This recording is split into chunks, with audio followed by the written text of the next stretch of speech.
গত বৃহস্পতিবার মাননীয় প্রধানমন্ত্রীর কার্যালয়ে মাননীয় প্রধানমন্ত্রী জনাব তারেক রহমানের নেতৃত্বে সারা বাংলাদেশের ঈদুল আজহা উপলক্ষে যানজট নিরসন,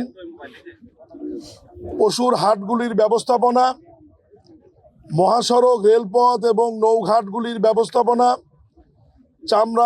চামড়ার ব্যবস্থাপনা, মূল্য নির্ধারণ সব বিষয়গুলি নিয়ে দীর্ঘ একটি সভা অনুষ্ঠিত হয়েছে।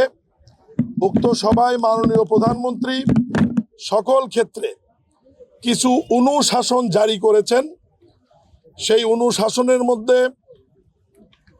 নৌঘাটগুলোতে বলা আছে, ফেরিঘাটগুলোতে যে সমস্ত যাত্রীরা ওঠানামা করবে তারা গাড়ি ফেরিতে ওঠার পূর্বে এবং ফেরি থেকে নামার পরে যাত্রীরা ওঠানামা করবে। রেল লাইন এবং মহাসড়কের মধ্যে কোনো পশুর হাট বসানো যাবে না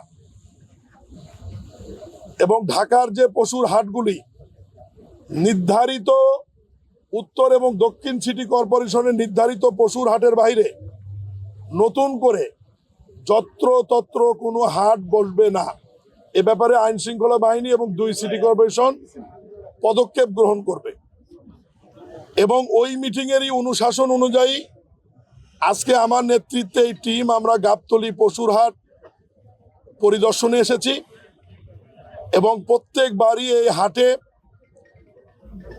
পশু ক্রয় বিক্রয় নিয়ে যাওয়া নিয়ে আসা নিয়ে একটি বড় ধরনের যানজট তৈরি হয় এবং এই যানজটের ফলে ঢাকা থেকে শহর বা গ্রামমুখী মানুষ যারা পরিবহনে যাতায়াত করে তাদের দীর্ঘ সময় যানজটে অপেক্ষা করতে হয়। ফলে গাড়ির শিডিউল, কোচের শিডিউল সহ সব জায়গায় একটা বিঘ্ন তৈরি হয়। আমরা ডিএমপির কিছু পরামর্শ সুপারিশ নিয়েছি, সিটি কর্পোরেশনের কিছু সুপারিশ নিয়েছি। সব সুপারিশ একত্রিত করে আমরা ইজাদদার, ডিএমপি এবং সিটি কর্পোরেশনকে আমরা কিছু নির্দেশনা আজকে দিয়েছি।